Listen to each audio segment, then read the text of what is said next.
दोस्तों आज की हमारी इस वीडियो का टॉपिक है टाइप्स ऑफ एसी मोटर। मतलब कि हमारी जो एसी मोटर आती है वो कितने प्रकार की आती है। तो दोस्तों इस वीडियो के अंदर हम इस पॉइंट को आसानी से समझ जाएंगे और इंटरव्यू में आपको क्या जवाब देना है वो भी इस वीडियो के अंदर आपको जवाब मिल जाएगा। तो दोस्तों आज के इस वीडियो को स्टार्ट कर लेते हैं। तो दोस्तों सबसे पहली चीज एसी मोटर होती क्या है। तो दोस्तों देखिए हमारी जो मोटर होती है वो मोटर कई टाइप की होती है। एक होती है हमारी एसी मोटर, एक होती है हमारी डीसी मोटर और एक और होती है हमारी स्पेशल मोटर। अभी हम इन दोनों मोटर के ऊपर बात नहीं कर रहे, पर अगर हम एसी मोटर की बात करें तो एसी मोटर के अंदर वो सभी मोटर आ जाती है जो हमारी एसी सप्लाई से चलती है। एसी सप्लाई का मतलब जो हमारे घरों के अंदर आती है। एसी की जो फुल फॉर्म होती है वो होती है अल्टरनेटिंग करंट। तो मतलब हमारे जो अल्टरनेटिंग करंट से जो भी मोटर चलती है वो हमारी एसी मोटर कहलाती है। पर दोस्तों इस वीडियो के अंदर हम एसी मोटर के प्रकार के बारे में बात करेंगे कि ये कितने प्रकार की होती है। तो दोस्तों देखिए सबसे पहली चीज मैं आपको बता दूं कि हमारी जो एसी मोटर होती है वो दो टाइप्स की होती है।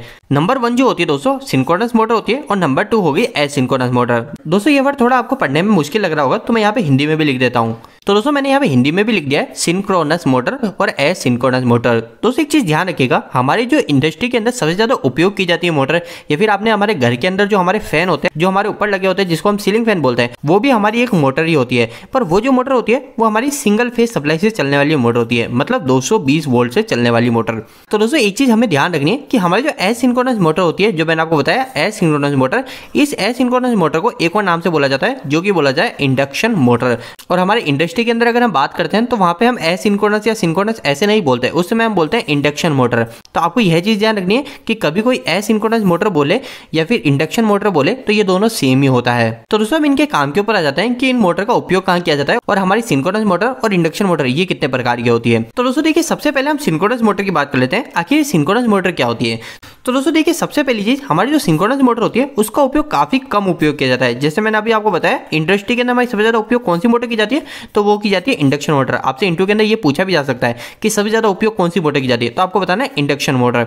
पर हमारे एसी मोटर के अंदर एक और टाइप होता है सिंक्रोनस मोटर, उसका काफी कम उपयोग किया जाता है, पर दोस्तों इसका उपयोग कहीं ना कहीं किया जाता होगा, तो वो कहाँ किया जाता है वो आपसे पूछा जा सकता है। तो दोस्तों हमारी जो सिंक्रोनस मोटर होती है इसका इस्तेमाल उस जगह किया जाता है जहां पे हमको बिल्कुल फिक्स स्पीड चाहिए होती है, या फिर हम ये भी बोल सकते हो जहां पे हमको स्पीड में बिल्कुल भी वेरिएशन नहीं चाहिए होता है, वहां पे हम सिंक्रोनस मोटर को लगाते हैं। दोस्तों वेरिएशन का मतलब क्या है। वेरिएशन का मतलब ये दोस्तों अभी हमारी मोटर जो है उसका रोटर अगर हमारा 1900 आरपीएम पे घूम रहा है तो दोस्तों वो जो 1900 आरपीएम है वो कम ज्यादा नहीं होने चाहिए। ऐसे नहीं कि कुछ समय के बाद वो 1850 पे हो गया या फिर 1870 पे हो गया, ऐसा नहीं। अगर 1900 पे घूम रहा है तो वो 1900 पे ही घूमना चाहिए, मतलब बिल्कुल स्पीड फिक्स चाहिए, वहां पे वेरिएशन स्पीड का लफड़ा नहीं होना चाहिए। तो दोस्तों ऐसी मोटर उपयोग में कहाँ की जाती है, तो हम सभी को पता है हमारी जो पेपर प्रिंटिंग की मशीन होती है उस पेपर प्रिंटिंग की मशीन में काफी ज्यादा बारीकियों की जरूरत होती है। तो दोस्तों हमारे पेपर प्रिंटिंग की मशीनों में हमारे सिंक्रोनस मोटर का ही उपयोग किया जाता है। इसके अलावा दोस्तों हमारे जो पावर प्लांट होते हैं जहां पे हमारी बिजली को बनाया जाता है वहां पे भी दोस्तों हमारे सिंक्रोनस मोटर का ही उपयोग किया जाता है। पर दोस्तों वहां पे जो सिंक्रोनस मोटर का उपयोग किया जाता है वो इस वजह से किया जाता है कि हम वहां पे हमारा पावर फैक्टर को मेंटेन कर सके, कि हमारा जो पावर फैक्टर खराब हो गया उस पावर फैक्टर को हम सही कर सके सिंक्रोनस मोटर की सहायता से।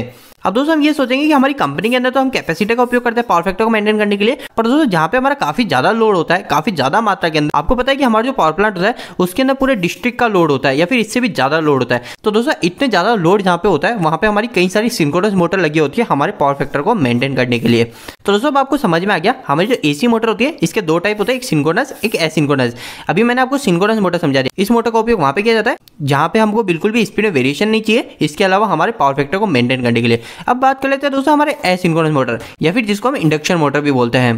तो दोस्तों इंडक्शन मोटर के अंदर आपको सबसे पहली चीज ये याद रखनी है कि हमारी जो इंडक्शन मोटर होती है वो दो प्रकार की होती है। एक होती है हमारी स्क्वायर गेज इंडक्शन मोटर और दूसरी होती है हमारी स्लिप रिंग इंडक्शन मोटर। तो दोस्तों इन दोनों मोटर को भी समझ लेते हैं आखिर ये दोनों मोटर क्या होती है। सबसे पहले हम स्क्वायर गेज इंडक्शन मोटर की बात कर लेते हैं। तो दोस्तों हमारी जो स्क्वायर गेज इंडक्शन मोटर होती है सबसे ज्यादा उपयोग होने वाली मोटर यही होती है हमारी इंडक्शन मोटर के अंदर।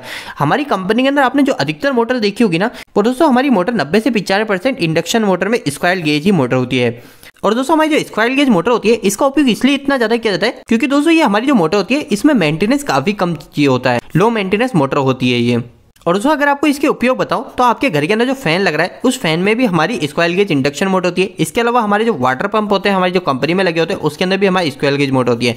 एक चीज आपको ध्यान रखनी है कि हमारी जो स्क्वायर गेज मोटर होती है वो सिंगल फेज सप्लाई से भी चलने वाली आती है और 3 फेज सप्लाई से भी चलने वाली आती है। पर हमारी जो स्लिप रिंग इंडक्शन मोटर होती है ये slip ring induction motor only for 3 phase supply की ही आती है।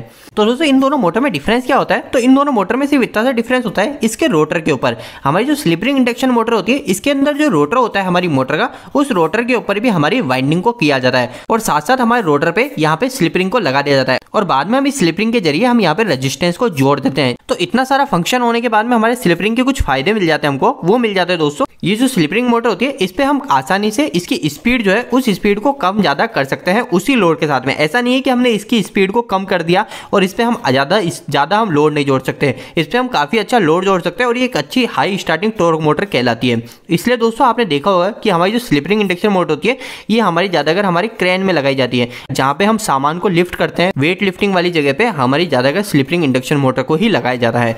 तो दोस्तों अब आपको क्लियर हो गया होगा कि हमारी जो एसी मोटर होती है वो दो प्रकार की होती है, एक सिंक्रोनस और एक एसिंक्रोनस। एसिंक्रोनस मोटर को हम इंडक्शन मोटर भी बोलते हैं और हमारी जो एसिंक्रोनस मोटर होती है वो दो प्रकार की होती है, स्क्वायर गेज इंडक्शन मोटर और स्लिप रिंग इंडक्शन मोटर। और स्क्वायर गेज इंडक्शन मोटर में भी दो प्रकार आते हैं, एक सिंगल फेज मोटर और एक 3 फेज मोटर।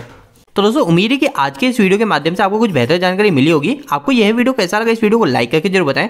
अगर आपका कोई भी सवाल इस वीडियो के प्रति या फिर इलेक्ट्रिकल जुड़ा है तो आप मुझे नीचे कमेंट बॉक्स में कमेंट करके पूछ सकते हैं। इलेक्ट्रिकल वीडियोस अगर आप हिंदी में देखना पसंद करते हैं आज हमारे चैनल को सब्सक्राइब कर लीजिए। आज के लिए इतना ही, धन्यवाद।